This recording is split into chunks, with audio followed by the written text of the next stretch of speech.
గౌరవనీయులు ఆర్ కృష్ణయ్య గారికి, గౌరవనీయులు జాజుల శ్రీనివాస్ గౌడ్ గారికి, పెద్దలు మత్స్సునాచారి గారు, శ్రీనివాస్ గౌడ్ గారు, శ్రీనివాస్ యాదవ్ గారు, కమలాకరణ్ గారు, ఇంకా వేదిక పైన ఆసీనులైన పెద్దలందరికీ, అదేవిధంగా ముందున్న పాత్రికేయ మిత్రులందరికీ నమస్కారం.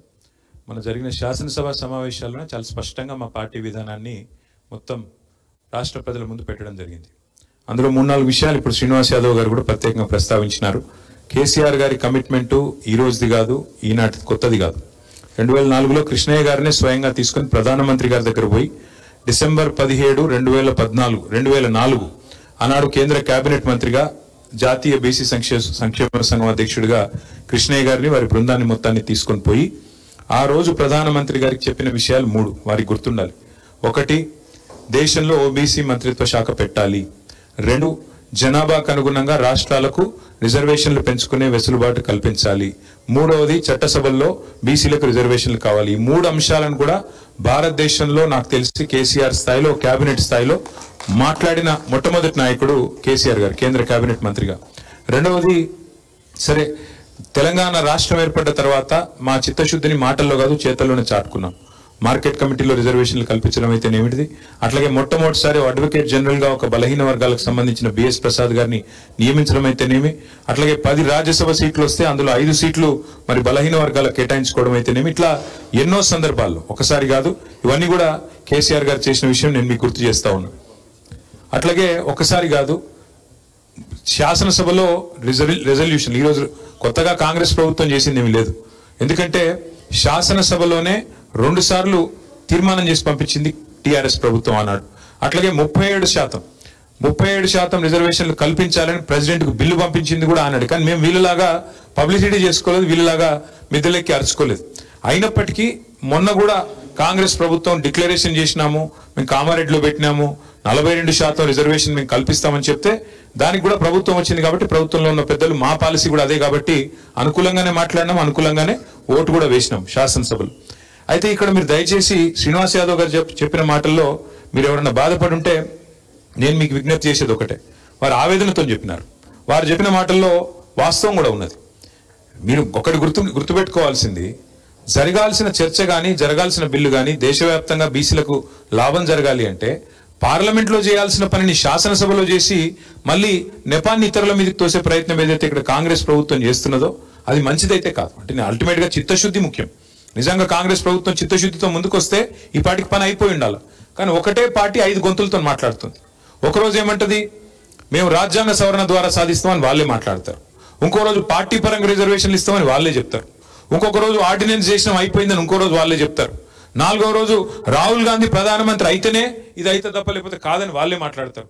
మరి రాహుల్ గాంధీ ప్రధానమంత్రి కాకముందే వచ్చి జీవో ఎవడిమని నిన్ను? రాహుల్ గాంధీ ప్రధానమంత్రి కాకనే పాయే, నువ్వు ఢిల్లీలో మాట్లాడుతీవి, ధర్నా చేస్తేవి, దిగితే వీడికి వచ్చి బిల్లు లేదు, ఏం లేదో జీవో ఇస్తేవి.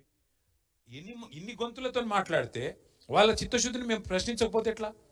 ఇన్ని గొంతులతో మాట్లాడేది వాళ్ళే, ఇప్పుడేదో మమ్మల్ని మళ్ళీ తెల్లారలేస్తే నిందించేది వాళ్ళే. మొన్న పొన్నం ప్రభాకర్ గారు, శ్రీహరి గారు ఇద్దరు బీఆర్ఎస్ బీజేపీ అడ్డం పడ్డది అంటాడు. మేము ఎక్కడ అడ్డం పడ్డామండి? కమలాకర్ గారు మద్దతు ఇవ్వలేదా? మాకు శ్రీనివాస్ యాదవ్ గారు మాట్లాడి మద్దతు ఇవ్వలేదా? పార్టీగా మేము ఓటు వేయలేదా? ఇష్టం వచ్చినట్టు నిందలేసి వాళ్ళు చేసేది వాళ్ళకి చిత్తశుద్ధి లేనిది వాళ్ళకి, ఉల్టా పార్లమెంట్లో జరగాల్సిన పని ఇక్కడ చేసి ఇవాళ నిందించే ప్రయత్నం చేస్తే మేము మా నాయకుడు ఆవేదనగా మాట్లాడారు తప్ప ఇంకోటి కాదు. నారగోని గారు కానీ, శ్రీనివాస్ గౌడ్ గారు కానీ, కృష్ణయ్య గారు కానీ, మీతో ఒకటే రిక్వెస్ట్, మీరు మంచి ప్రయత్నం చేస్తున్నారు, సంతోషం. మీ ప్రయత్నాలు ఫలించాలనే మేమందరం బ్రహ్మాండం కోరుకుంటా ఉన్నాం. మాకు ఎవరికి కూడా రెండో అభిప్రాయం లేదు. అయితే దయచేసి మీతో ప్రార్థన, ఇది కాంగ్రెస్ పార్టీ చేసేది చిత్తశుద్ధి లేని శివపూజ లాంటిది. వాళ్ళకైతే చిత్తశుద్ధి లేదు, రాదు. రేవంత్ రెడ్డి గారి నాయకత్వంలో మాత్రం బీసీలకు న్యాయం ఎన్నటికీ జరగదు. ఇది వాస్తవం. ఎవరు అవునన్నా కాదన్నా మీకు కూడా తెలుసు, మాకు కూడా తెలుసు. సరే మీరు కెమెరాల ముంగట చెప్పలేకపోవచ్చు, మేము చెప్పగలుగుతాం, మేము చెప్తాం. అయితే మీతో ప్రార్థన ఏంది అంటే, మీ అందరితో కూడా, మీరు ఎట్లయితే ఇవాళ మమ్మల్ని వచ్చి కలిసి మా మద్దతు కూడగొట్టే ప్రయత్నం చేస్తున్నారో, ముమ్మాటికి శాసనసభలో ఎట్లయితే మద్దతు చెప్పినామో, 10 ఏళ్లు ప్రభుత్వంలో ఉన్నప్పుడు కేసీఆర్ గారి నాయకత్వంలో ఎట్లయితే బలహీన వర్గాల సంక్షేమం కోసం చిత్తశుద్ధితో ప్రయత్నం చేసినామో, కాంగ్రెస్ పార్టీ యొక్క మెడలు వంచేదాకా, బలహీన వర్గాలకు వాళ్ళు ఇచ్చిన ప్రతి మాట నిలబెట్టుకునేదాకా 1,00,000 కోట్లు ఇస్తామని చెప్పినారు 5 ఏళ్లలో. 2 ఏళ్ళు అయిపోయింది, 12,000 కోట్లు దాటలేదు. ఆ 12,000లో కూడా ఖర్చు చూస్తే మీరు లెక్క తీయండి దయచేసి, పెద్దలు ఉన్నారు, నాకు తెలిసి 8,000 కోట్లు కూడా దాటలేదు. 8,000 కోట్లు ఇప్పటికీ కూడా ఫీజు రీయింబర్స్మెంట్ బకాయిలు ఉన్నాయి. బలహీన వర్గాలకే సింహభాగం అందులో వస్తాయి. దాంతో పాటు కాంగ్రెస్ పార్టీ చెప్పింది 42% ఒకటే చెప్పలేదు. వాళ్ళు 1,00,000 కోట్లు ఒకటే చెప్పలేదు బడ్జెట్. వాళ్ళు చెప్పిన మాట సబ్ ప్లాన్ తెస్తామన్నారు. దయచేసి మీరు ఈ మాట నేను అంటుంటే మీరు తప్పు పట్టొద్దు. తప్పు అనుకున్నా దయచేసి నేనైతే చెప్పాల్సి వస్తుంది. ఎందుకంటే ఇప్పుడు 42% రిజర్వేషన్ ఓన్లీ ఇక్కడ వాళ్ళు తెచ్చిన జీవో ఓన్లీ ఎలక్షన్ల కోసం తెచ్చినారు. ఏది? లోకల్ బాడీ ఎలక్షన్స్ కోసం. విద్యలో ఎక్కడ పోయింది? మరి ఉపాధిలో ఎక్కడ పోయింది? 42% కాంట్రాక్ట్లలో ఇస్తామన్నది ఎక్కడ పోయింది? దాని గురించి ఎందుకు మాట్లాడతలేం మనం? ఇప్పుడు 4 సర్పంచ్లు అయితేనో 4 ఎంపీటీసీలు అయితేనో 10 మంది జెడ్పీటీసీలు అయితేనో కాదు కదా. అల్టిమేట్గా 42% వాటా కాంట్రాక్ట్లలో ఎందుకు రావద్దు? మరి వాళ్ళే చెప్పారు కదా బీసీ డిక్లరేషన్లో. అది రావాలి అంటే కేవలం మనం ఓన్లీ రిజర్వేషన్ల గురించే మాట్లాడుతామంటే రిజర్వేషన్ అల్ల కూడా రావాలి కదా. మరి దయచేసి మీతో ప్రార్థన, దీన్ని విస్తరించండి. విస్తరించి డిక్లరేషన్లో చెప్పిన ప్రతి మాట, 1,00,000 కోట్ల బడ్జెట్ అయితేనేమి, సబ్ ప్లాన్ అయితేనేమి, 42% వాటా ఇస్తామన్న మాట అయితేనేమి, వాళ్ళ చేతిలో ఉన్నాయేమో ఇయ్యరట. వాళ్ళ చేతుల్లో ఇస్తలేరు. అది మనం అడుగుతలేము. 42% ఇవాళ కాంట్రాక్ట్లలో వాటా ఇస్తా అంటే ఎవరు ఆపుతున్నారు? ప్రభుత్వం ఒక జీవోతో అయిపోదా? దానికైతే ఎక్కువ కొట్టడం రాదు కదా, దానికైతే సీలింగ్ లేదు కదా, సుప్రీంకోర్టు లేదు కదా. దాని గురించి ఎందుకు మాట్లాడతలేము? మరి ఇవాళ రేవంత్ రెడ్డి గారి ప్రభుత్వం 2 ఏళ్ళు అయిపోయింది. 42% వాటా కాంట్రాక్ట్లలో బలహీన వర్గాలకు ఇస్తే ఎంతమంది బాగుపడతారు? 42% వాటా ఉపాధిలో ఇస్తే, విద్యలో ఇస్తే ఎంతమందికి లాభం జరుగుతుంది? కేవలం పొలిటికల్ రిజర్వేషన్ ఒకటే కావాలా? మిగతాయి వద్దా? పొలిటికల్ రిజర్వేషన్ కూడా కావాలి, మిగతాయి కూడా కావాలి.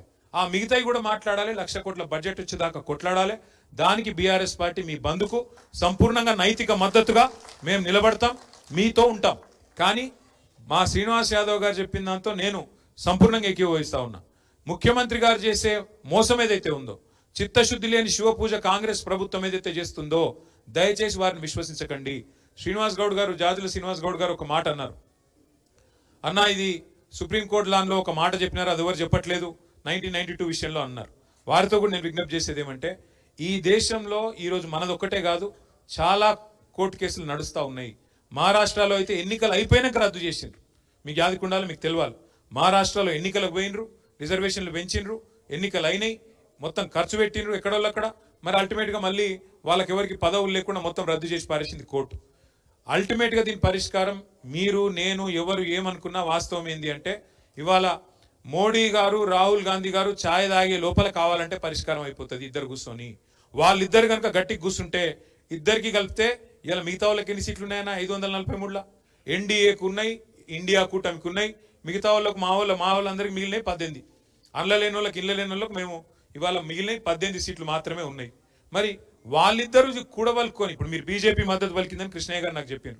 బీజేపీ మద్దతు పలికితే, బీజేపీకి పార్లమెంట్లో బిల్లు పెడితే ఎవరు ఆపుతారని నాకు అర్థం కాదు. మేము ఓటేయమా, కాంగ్రెస్ కూడా ఓటేయడా? ఎవడాపుతాడు?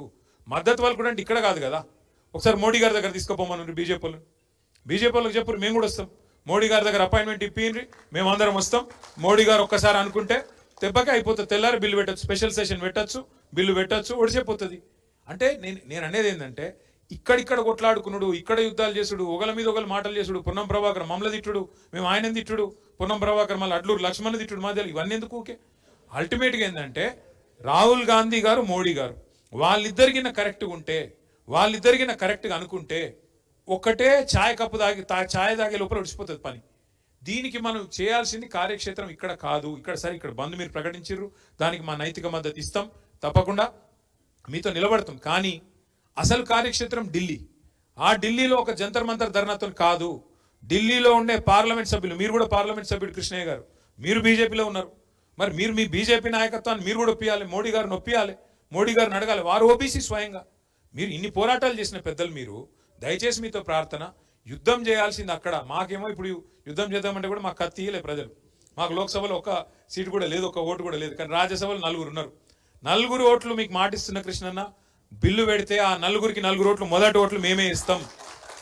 పార్లమెంటులో జరగాల్సిన పనిని మనం ఇక్కడ పంచాయతీ స్థాయిలో, క్షేత్ర స్థాయిలో ఇక్కడ కొట్లాడితే ఎంత చేసినా కంఠశోషణ అవుతుంది. కేసీఆర్ గారి ప్రయత్నం కూడా తెలంగాణ కోసం ఎప్పుడు ఫలవంతమైంది కృష్ణన్న? ఆఖరికి మళ్ళా పార్లమెంట్లో బిల్లు పాస్ అయితేనే 2014 ఫిబ్రవరిలో తెలంగాణ వచ్చింది. అట్లనే మన పోరాటం కూడా ఫలించాలి, మీ ఆలోచన కూడా సఫలం కావాలంటే కార్యక్షేత్రం అక్కడ. ఇది వాస్తవం. ఇవాళ రేవంత్ రెడ్డి చెప్తున్నాడు, ఆయన పక్క నుండి అడ్వకేట్ జనరల్ చెప్తున్నాడు, సుప్రీంకోర్టు లాయర్ ఒక ఆయన ఇటు చెప్తాడు, ఒక ఆయన అటు చెప్తాడు. శ్రీనివాస్ గౌడ్ సాబ్కి ఒక ఆయన ఏందో చెప్పిండు, ఇంకొక ఆయన పక్కకు పోయి అడుగు ఇంకో మాట చెప్తాడు ఆయన. ఇక లాయర్లు వేసేటోళ్ళు మీకు తెలుసు, నేనేం అంటే లాయర్లు నేను అవమానిస్తలేను, దయచేసి మళ్ళీ వేరే పంచాయతీ పెట్టకూరి.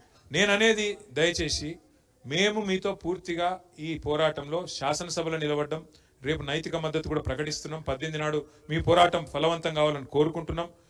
కానీ అసలు పంచాయతీ అసలు అది అంటారు చూడదేదో ఆయన చిలుకలో ఉంటుంది ప్రాణం అంటారు, ఆ మాయల పకీర్ ప్రాణం చిలుకలో ఉన్నట్టు అసలు దీన్ని మొత్తం మర్మం ఎక్కడుందంటే పార్లమెంటులో లోక్సభలో ఉన్నది. ఆ లోక్సభలో తెగాలంటే కృష్ణన్న మీరే బీజేపీలో ఉన్నారు, మీరే వారి తరఫున రాజ్యసభకు వచ్చిండ్రు, మోడీ గారు అపాయింట్మెంట్ ఇప్పిర్రి, మేము కూడా వస్తాం. అట్లాగే కాంగ్రెస్ వాళ్ళని కూడా కొంటపోదాం, అందరిని కొంటపోయి వాళ్ళని అక్కడిని ఇరికించి బిల్లు పెట్టిపి స్పెషల్ సెషన్ పెట్టిపి మా ఓట్లు వేస్తాం, మీకు అండగా నిలబడతాం. తర్వాత మీకు బ్రహ్మాండంగా వీళ్ళు పాలాభిషేకం ఏం చేసుడైంది మీకు మేమే చేస్తాం. Thank you. మళ్ళొకసారి అందరికి నమస్కారం. మాది జూబ్లీ హిల్స్ మీటింగ్ నడుస్తున్నది కృష్ణన్న, రివ్యూ మీటింగ్లు నడుస్తున్నాయి. దయచేసి మీరు ఇక్కడ దాకా వచ్చి ఇంతసేపు మాత్రం గడిపినందుకు ధన్యవాదాలు. మా నైతిక మద్దతు మొత్తం మీకు ఉంటుందని చెప్పి మళ్ళొకసారి తెలియజేస్తూ మీకు హృదయపూర్వక నమస్కారాలు. Thank you.